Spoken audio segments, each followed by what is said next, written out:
भक्तजनों, माताओं, बहनों, सादर जय श्री कृष्ण। हमारे YouTube चैनल में आप सभी का बहुत बहुत स्वागत है।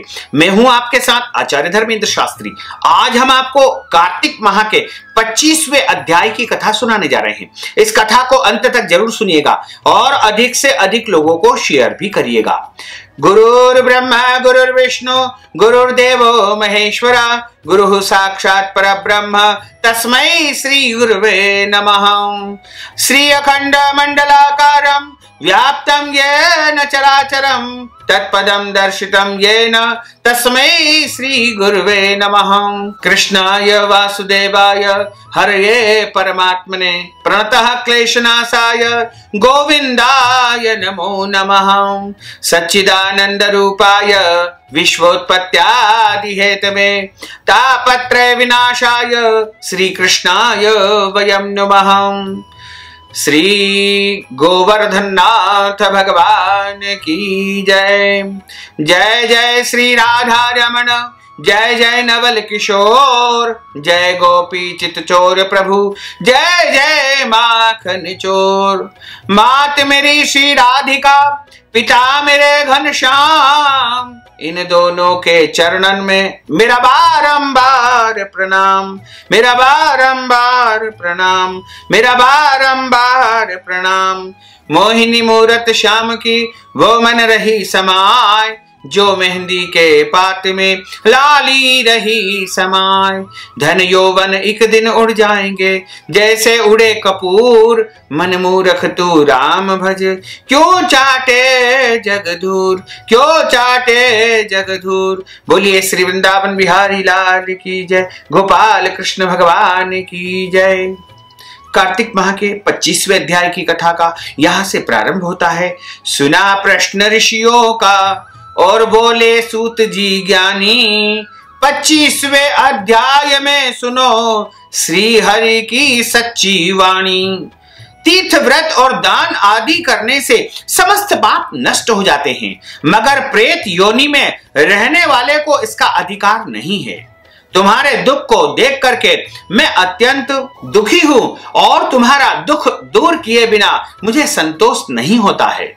तुम्हारे पाप बड़े भारी है, क्योंकि यह तीनों योनियों में बहुत बड़े पाप करने वालों को ही प्राप्त होती है, और प्रेत योनि तो थोड़े पुण्य से नष्ट भी नहीं हो सकती है। लेकिन मैं तुम्हें इस योनि से अवश्य ही छुड़ाऊंगा। इसलिए मैंने जो कार्तिक का व्रत किया है उसका आधा पुण्य तुम्हें प्रदान करता हूं, क्योंकि यज्ञ दान तीर्थ सबके सब निश्चय ही कार्तिक व्रत के पुण्य के समान नहीं है। देवर्षि नारद बोले कि हे राजन, इतना कह करके धर्मदत्त ने उसको ओम नमो भगवते वासुदेवाय इस द्वादशाक्षर मंत्र को सुनाया और तुलसी का जल उसके ऊपर छिड़का। बस फिर क्या था, क्षण भर में वह प्रेत योनि से छूट करके प्रज्वलित शिखा के समान दिव्य रूप धारण करके लक्ष्मी के समान सुंदर हो गई। तब वह धर्मदत्त नामक ब्राह्मण को प्रणाम करके दंडवत करके प्रसन्नता से गदगद होकर के बोली, हे ब्राह्मण, आपके आशीर्वाद से मैं इस घोर नरक से छूट गई हूँ। मुझ पाप सागर में डूबती हुई और आप नौका के समान है। नारद जी ने कहा कि हे राजन, अभी कलहा इस प्रकार कह रही थी कि वहां विष्णुगण एक दैदीप्यमान विमान लेकर के पधार गए। विमान के द्वारा वहां पर अप्सराएं आ चुकी थी और अप्सराएं वहां पर खड़ी हो गई। धर्मदत्त ने उनको देख करके प्रणाम किया।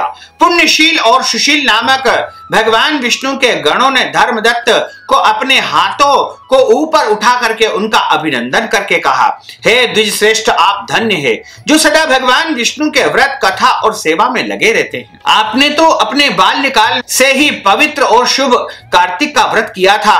उसके आदि फल से आपने कलहा के पूर्व जन्म के एकत्रित पाप नष्ट कर दिए हैं। यही नहीं, आपकी कृपा से उसके सैकड़ों जन्म के पाप नष्ट हो गए हैं।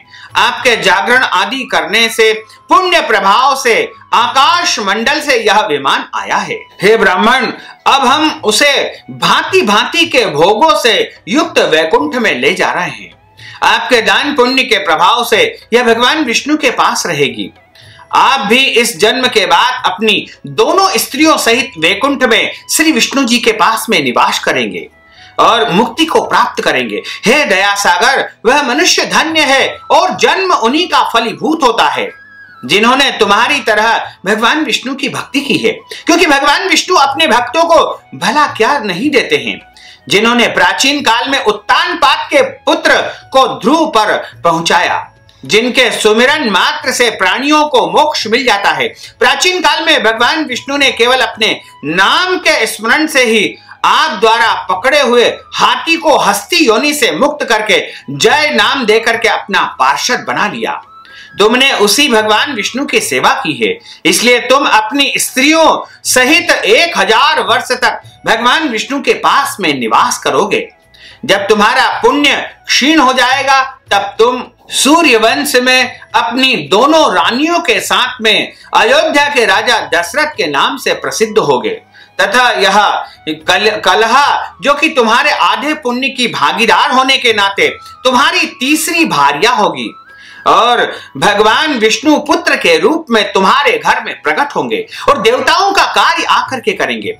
भगवान विष्णु जी को प्रसन्न करने वाले तुम्हारे कार्तिक व्रत से अधिक महत्वपूर्ण यहाँ दान तीर्थ और कोई भी नहीं है। हे दया सागर, तुम धन्य हो, क्योंकि तुमने जगत गुरु भगवान विष्णु को प्रसन्न करने के लिए कार्तिक माह का व्रत किया है, जिसके आधे पुण्य के फल के भागीदार कलहा को तुमने आज बना दिया है।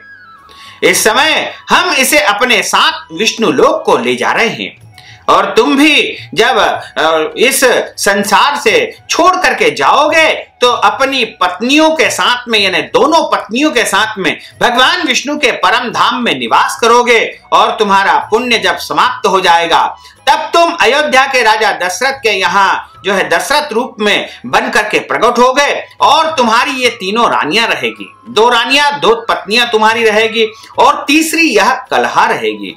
इस प्रकार कार्तिक माह के 25वें अध्याय की कथा का यहाँ पर समापन होता है। बोलिए श्री वृंदावन बिहारी लाल की जय, गोपाल कृष्ण भगवान की जय। अच्युतम केशवम राम नारायणम कृष्ण दामोदरम वासुदेवम हरे श्रीधरम माधवम गोपिका वल्लभम श्री जानकी नायकम श्री रामचंद्रम भजे जानकी मनोहरम सर्वलोक नायकम श्री शंकरादि सेवितम पुण्य नाम कीर्तनम श्री राम राम राम राम राम नाम तायकम रामा कृष्ण वासुदेवा भक्ति मुक्तिदायकम रामा कृष्ण वासुदेवा भक्ति मुक्तिदायकम रामा कृष्ण वासुदेवा भक्ति मुक्तिदायकम। बोलिए श्री वृंदावन बिहारी लाल की जय, गोपाल कृष्ण भगवान की जय, श्री गिरिराज धरण की जय, श्री यमुने महारानी की जय, श्री वल्लभाधीश की जय, श्री गुसाई जी महाराज की जय। धर्म की जय हो, अधर्म का नाश हो, प्राणियों में सद्भावना हो, विश्व का कल्याण हो, सनातन धर्म की जय हो, गौ माता की जय हो, नगर बस्ती की जय हो, आज के आनंद की जय हो, कल के आनंद की जय हो, परसों के आनंद की जय हो, बरसों बरसों के आनंद की जय हो। नमः पार्वती पते, हर हर महादेव हर। भक्तजनों, माताओं बहनों, आपने यह ज्ञानवर्धक कथा का श्रवण किया है। कथा सुनने के बाद यदि आप दान स्वरूप धन राशि प्रदान करना चाहते हैं या कार्तिक माह से संबंधित कोई भी दान पुण्य यदि आप करना चाहते हैं तो हमारे पेटीएम के माध्यम से, गूगल पे के माध्यम से या फोन पे के माध्यम से या अकाउंट नंबर के माध्यम से सीधे सीधे धन राशि पहुंचा करके कार्तिक माह का संपूर्ण पुण्य फल आप प्राप्त कर सकते हैं। साथ ही आपसे अनुरोध है कि इस ज्ञानवर्धक वीडियो को अधिक से अधिक लोगों को शेयर करिएगा, लाइक करिएगा, कमेंट करिएगा और यदि अभी तक आपने सब्सक्राइब नहीं किया तो अभी और इसी समय सब्सक्राइब अवश्य कर लीजिए। आपको और आपके पूरे परिवार को सादर जय श्री कृष्ण, सादर धन्यवाद।